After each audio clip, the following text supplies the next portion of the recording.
ओम शांति। आज है 10 फरवरी 2026। बाप दादा के महावाक्य हैं। मीठे बच्चे, खुदा तुम्हारा दोस्त है, रावण दुश्मन है। इसलिए तुम खुदा को प्यार करते और रावण को जलाते हो। प्रश्न: किन बच्चों को अनेकों की आशीर्वाद स्वतः मिल जाती है?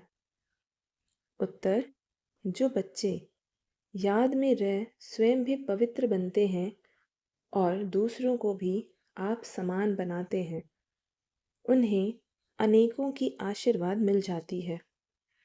वे बहुत ऊंच पद पाते हैं। बाप तुम बच्चों को श्रेष्ठ बनाने की एक ही श्रीमत देते हैं। बच्चे किसी भी देहदारी को याद ना कर मुझे याद करो। गीत बजा है, आखिर वह दिन आया आज। ओम शांति। ओम शांति का अर्थ तो रूहानी बाप ने रूहानी बच्चों को समझाया है। ओम शांति माना है आत्मा, मैं आत्मा हूँ और यह मेरा शरीर है। आत्मा तो देखने में नहीं आती है। आत्मा में ही अच्छे व बुरे संस्कार रहते हैं। आत्मा में ही मन बुद्धि है। शरीर में बुद्धि नहीं है। मुख्य है आत्मा। शरीर तो मेरा है। आत्मा को कोई देख नहीं सकते। शरीर को आत्मा देखती है। आत्मा को शरीर नहीं देख सकता। आत्मा निकल जाती है तो शरीर जड़ बन जाता है। आत्मा देखी नहीं जा सकती, शरीर देखा जाता है। वैसे ही आत्मा का जो बाप है, जिसको ओ गॉड फादर कहते हैं, वह भी देखने में नहीं आते। उनको समझा जाता है, जाना जाता है। हम आत्माएं सब ब्रदर्स हैं। शरीर में आते हैं तो कहेंगे यह भाई भाई है, यह बहन भाई है। आत्माएं तो सब भाई भाई ही है।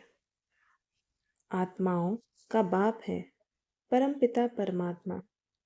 जिस्मानी भाई बहन एक दो को देख सकते हैं। आत्माओं का बाप एक है, उनको देख नहीं सकते। तो अब बाप आए हैं पुरानी दुनिया को नया बनाने। नई दुनिया सतयुग थी, अब पुरानी दुनिया कलयुग है। इनको अब बदलना है। पुरानी दुनिया तो खत्म होनी चाहिए ना। पुराना घर खत्म हो, नया घर बनता है ना। वैसे यह पुरानी दुनिया भी खल्लास होनी है।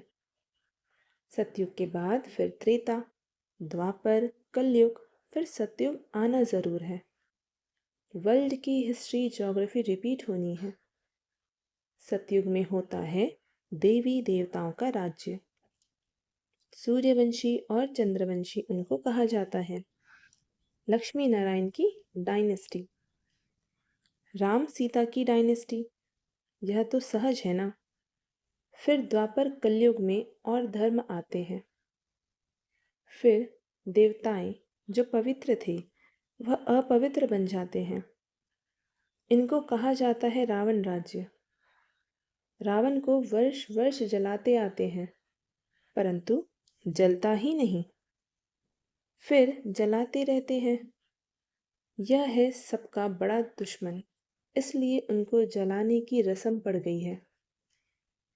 भारत का नंबर 1 दुश्मन कौन है? और फिर नंबर 1 दोस्त सदा सुख देने वाला है खुदा। खुदा को दोस्त कहते हैं ना। इस पर एक कहानी भी है। तो खुदा है दोस्त, रावण है दुश्मन। खुदा जो दोस्त है उनको कभी जलाएंगे नहीं। वह है दुश्मन, इसलिए 10 शीश वाला रावण बनाए उनको वर्ष वर्ष जलाते हैं। गांधी जी भी कहते थे हमको राम राज्य चाहिए। राम राज्य में सुख है, रावण राज्य में दुख है। अब यह कौन बैठ समझाते? पतित पावन बाप शिव बाबा ब्रह्मा है दादा। बाबा हमेशा सही भी करते हैं। बाप दादा प्रजापिता ब्रह्मा भी तो सबका हो गया, जिसको एडम भी कहा जाता है। उनको ग्रेट ग्रेट ग्रैंडफादर कहा जाता है। मनुष्य सृष्टि में प्रजापिता हुआ। प्रजापिता ब्रह्मा द्वारा ब्राह्मण रचे जाते हैं, फिर ब्राह्मण से देवता बनते हैं। देवताएं फिर क्षत्रिय वैश्य शूद्र बन जाते हैं। इनको कहा जाता है प्रजापिता ब्रह्मा, मनुष्य सृष्टि का बड़ा। प्रजापिता ब्रह्मा के कितने ढेर बच्चे हैं, बाबा बाबा कहते रहते हैं। यह है साकार बाबा, शिव बाबा है निराकार बाबा। गाया भी जाता है, प्रजापिता ब्रह्मा द्वारा नई मनुष्य सृष्टि रचते हैं। अब तुम्हारी यह पुरानी खाल है, यह है ही पतित दुनिया, रावण राज्य। अब रावण की आसुरी दुनिया खत्म हो जाएगी। उसके लिए ही यह महाभारत लड़ाई है। फिर सतयुग में इस रावण दुश्मन को कोई जलाएंगे ही नहीं, रावण होगा ही नहीं। रावण ने ही दुख की दुनिया बनाई है। ऐसे नहीं जिसके पास पैसे बहुत है, बड़े बड़े महल है, वह स्वर्ग में है। बाप समझाते हैं, भल किसी के पास करोड़ है, परंतु यह तो सब मिट्टी में मिल जाने वाले हैं। नई दुनिया में फिर नई खानियां निकलती है, जिससे नई दुनिया के महल आदि सारे बनाए जाते हैं। यह पुरानी दुनिया अब खत्म होनी है। मनुष्य भक्ति करते ही है सद्गति के लिए। हमको पावन बनाओ। हम विवश बन गए हैं। विवश को पतित कहा जाता है। सतयुग में है ही वाइसलेस, संपूर्ण निर्विकारी है। वहाँ बच्चे योग बल से पैदा होते हैं। विकार वहाँ होता ही नहीं, ना देह अभिमान, ना काम क्रोध। 5 विकार होते नहीं, इसलिए वहाँ कभी रावण को जलाते ही नहीं। यहाँ तो रावण राज्य है। अब बाप कहते हैं तुम पवित्र बनो। यह पतित दुनिया खत्म होनी है। जो श्रीमत पर पवित्र रहते हैं, वही बाप की मत पर चल विश्व की बादशाही का वर्षा पाते हैं। इन लक्ष्मी नारायण का राज्य था ना, अभी तो रावण राज्य है जो खत्म होना है। सतयुगी राम राज्य स्थापन होना है। सतयुग में बहुत थोड़े मनुष्य रहते हैं। कैपिटल देहाली ही रहती है, जहाँ लक्ष्मी नारायण का राज्य होता है। दिल्ली सतयुग में परिस्थान थी, दिल्ली ही गद्दी थी। रावण राज्य में भी दिल्ली कैपिटल है, राम राज्य में भी दिल्ली कैपिटल रहती है। परंतु राम राज्य में तो हीरे जवाहरातों के महल थे, अथाह सुख था। अभी बाप कहते हैं तुमने विश्व का राज्य गंवाया है, मैं फिर तुमको देता हूँ। तुम मेरी मत पर चलो। श्रेष्ठ बनना है तो सिर्फ मुझे याद करो और किसी देहधारी को याद ना करो। अपने को आत्मा समझ मुझ बाप को याद करो, तो तमो प्रधान से सतो प्रधान बन जाएंगे। तुम मेरे पास चले आएंगे, मेरे गले की माला बनकर, फिर विष्णु की माला बन जाएंगे। माला में ऊपर मैं हूँ, फिर 2 है ब्रह्मा सरस्वती। वही सतयुग के महाराजा महारानी बनते हैं। उन्हों की फिर सारी माला है, जो नंबरवार गद्दी पर बैठते हैं। मैं इस भारत को इन ब्रह्मा सरस्वती और ब्राह्मणों द्वारा स्वर्ग बनाता हूँ। जो मेहनत करते हैं उन्हीं के ही फिर यादगार बनते हैं। वह है रुद्रमाला और वह विष्णु की माला। रुद्रमाला है आत्माओं की और विष्णु की माला है मनुष्यों की। आत्माओं के रहने का स्थान वह निराकारी परम धाम है, जिसको ब्रह्मांड भी कहते हैं। आत्मा कोई अंडे मिसल नहीं है, आत्मा तो बिंदी मिसल है। हम सब आत्माएं वहाँ स्वीट होम में रहने वाली हैं। बाप के साथ हम आत्माएं रहती हैं। वह है मुक्ति धाम। मनुष्य सब चाहते हैं मुक्ति धाम में जाएं, परंतु वापस कोई एक भी जा नहीं सकते। सबको पाठ में आना ही है। तब तक बाप तुमको तैयार कराते रहते हैं। तुम तैयार हो जाएंगे तो फिर जो भी आत्माएं हैं वह सब आ जाएंगी। फिर खल्लास, तुम नई दुनिया में राज्य करेंगे। फिर नंबरवार चक्र चलेगा। गीत में सुना ना, आखिर वह दिन आया आज। तुम जानते हो जो भारतवासी अब नर्कवासी हैं वह फिर स्वर्गवासी बनेंगे। बाकी सब आत्माएं शांति धाम में चली जाएगी। समझाना बहुत थोड़ा है। अल्फ बाबा बेबादशाही। अल्फ को बादशाही मिल जाती है। अभी बाप कहते हैं मैं वही राज्य फिर से स्थापन करता हूँ। तुम 84 जन्म भोग अब पतित बन गए हो। पतित बनाया है रावण ने, फिर पावन कौन बनाते हैं? भगवान, जिसको पतित पावन कहते हैं। तुम कैसे पतित से पावन, पावन से पतित बनते हो? वह सारी हिस्ट्री ज्योग्राफी रिपीट होगी। यह विनाश है ही इसके लिए। कहते हैं ब्रह्मा की आयु शास्त्रों में 100 वर्ष है।